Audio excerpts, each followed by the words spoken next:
আসসালামু আলাইকুম। আমার বিদ্যালয় প্ল্যাটফর্ম থেকে স্বাগত জানাচ্ছি। আমি মৃধা মেহেদী আজম।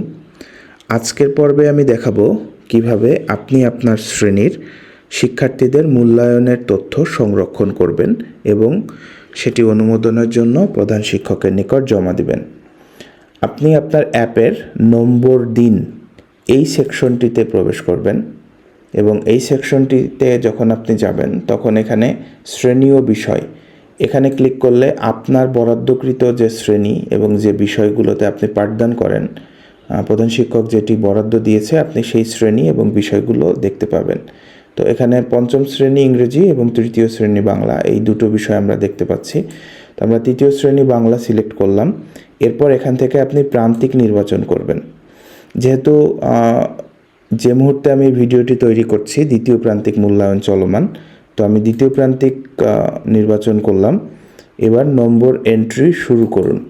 এখানে ক্লিক করলে আপনার নম্বর এন্ট্রি করার যে পেজ সেটি চলে আসবে। এখানে আমরা ধারাবাহিক মূল্যায়ন এবং সামষ্টিক মূল্যায়ন এই দুটি অংশেই এখানে তথ্য দেওয়ার ব্যবস্থা রয়েছে। তো ধারাবাহিক মূল্যায়নে এখানে আমরা জানি যে আমাদের বর্তমান মূল্যায়ন কাঠামো অনুযায়ী 4টি সেগমেন্টে ধারাবাহিক মূল্যায়ন করতে হয়। সেখানে পাঠ্যপুস্তকের কাজ, এই পাঠ্যপুস্তকের কাজে এখানে 10 নম্বর রয়েছে। তো এই 10 নম্বরের মধ্যে আপনি এখানে নাম্বারগুলো এন্ট্রি করতে পারবেন এবং এন্ট্রি করে এখানে আপনি সংরক্ষণ দিবেন। আপনি একাধিক এন্ট্রি করলে অটোমেটিক এটা সেটার অ্যাভারেজ করে গ্রহণ করবে। যেমন আপনি যে এন্ট্রিটা করেছেন এটা যদি ভুল হয় আপনি চাইলে আবার এখান থেকে ডিলিট করে দিতে পারবেন। আপনি নতুন এন্ট্রি যদি করেন তাহলে এখানে আপনি নতুন এন্ট্রি করে সংরক্ষণ করলে সেটার গড় হিসেবে সংরক্ষিত হবে। যেমন আমি দুটো এন্ট্রি দিয়েছি, একটি 8 দিলাম, একটি 7.5 দিয়েছি। তো এটা দুটোর গড় হিসাবে 7.5 এখানে সংরক্ষিত হয়ে আছে। এরপরে শ্রেণী কাজের সক্রিয়তা এখানে 5 নাম্বার। এই 5 নাম্বারের মধ্যে আপনি এখানে মূল্যায়ন করে আপনার নম্বর দিতে পারবেন। আপনি যে নম্বরটি দিতে চান সেটি দিয়ে আপনি সংরক্ষণ করবেন।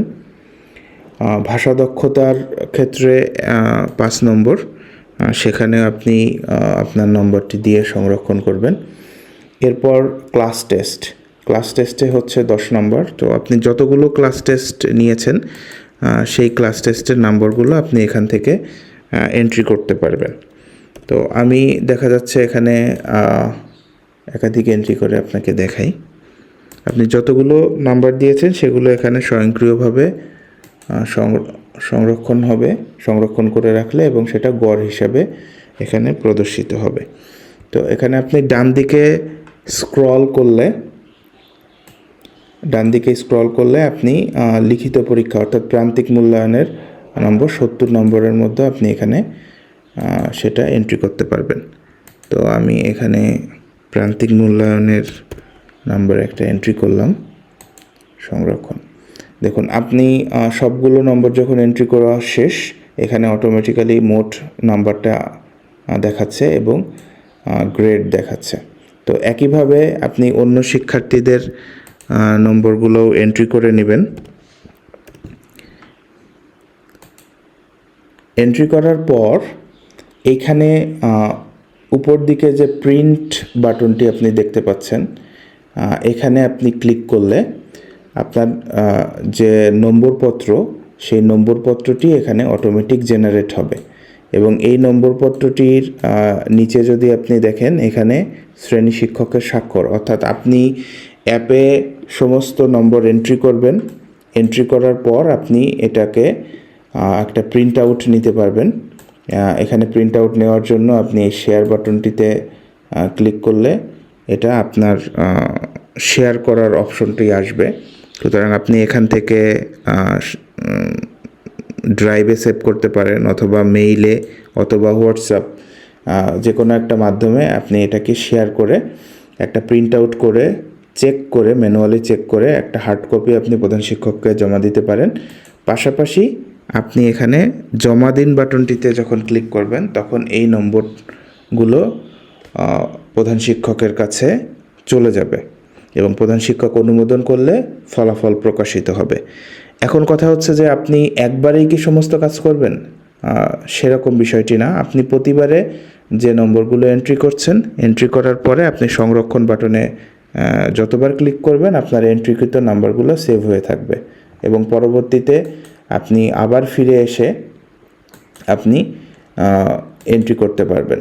আমরা আবার এখানে ফিরে আসলাম। আমরা তৃতীয় শ্রেণীর দ্বিতীয় প্রান্তিকের নাম্বার এন্ট্রি করেছিলাম। সো আমরা এই যে সংরক্ষণ করে রেখেছি, দেখেন আমাদের সবগুলো নাম্বার এখানে সেভড অবস্থায় আছে।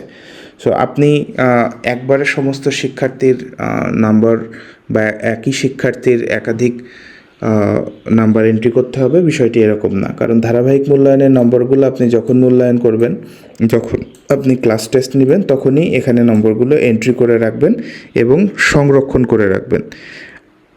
আপনি যতক্ষণ না এটা জমা দিচ্ছেন ততক্ষণ আপনার আইডিতেই এই নম্বরগুলো সংরক্ষিত অবস্থায় থাকছে এবং আপনি চাইলে সেটি সংশোধনও করতে পারবেন, চাইলে ডিলিটও করতে পারবেন এবং নতুন করে এন্ট্রি দিতে পারবেন। তো আশা করি আপনাদের মূল্যায়ন এবং মূল্যায়নের তথ্য সংরক্ষণ আমার বিদ্যালয় অ্যাপ ব্যবহার করার মাধ্যমে সহজ এবং সাবলীল হবে এবং এই ভিডিওটির মাধ্যমে আপনি খুব সহজেই সেটি বুঝতে পেরেছেন। যদি কোনো প্রশ্ন থাকে তাহলে কমেন্ট বক্সে অথবা আমাদের হেল্পলাইনে বা আমাদের হোয়াটসঅ্যাপ যে সাপোর্ট গ্রুপ আছে সেখানে প্রশ্ন করলে আমরা আপনার সেই সমস্যাটির সমাধান নিয়ে হাজির হব। তো ধন্যবাদ আমাদের সাথে থাকার জন্য এবং ভিডিওটি দেখার জন্য। আশা করি আমার বিদ্যালয় অ্যাপটি ব্যবহার করে আপনি উপকৃত হচ্ছেন এবং সেক্ষেত্রে অনুরোধ থাকবে আপনার সহকর্মীর সঙ্গে এই প্ল্যাটফর্মটি শেয়ার করার জন্য।